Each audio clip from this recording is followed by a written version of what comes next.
আমরা ঘুরতে যাচ্ছি। কোথায় যাচ্ছি? হ্যাঁ, আমরা ঘুরতে যাচ্ছি। মাঠ। এটা কোথায়? মাঠ। এই যে আমাদের পিচ্চি পিচ্চি ড্যান্স করতে ব্যস্ত। হ্যাঁ, সে ঘুরতে যাওয়ার কথা শুনে ড্যান্স করতে ব্যস্ত। এখন আমরা ঘুরতে যাচ্ছি। সাথে রয়েছে আমাদের পুস্কু। পুস্কু পড়ে যাবে কিন্তু। হ্যাঁ। হুম।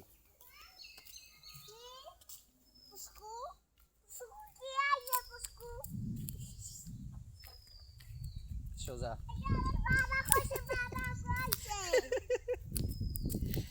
কি বলছি আমি? হুম, তুমি তো পুস্কুই।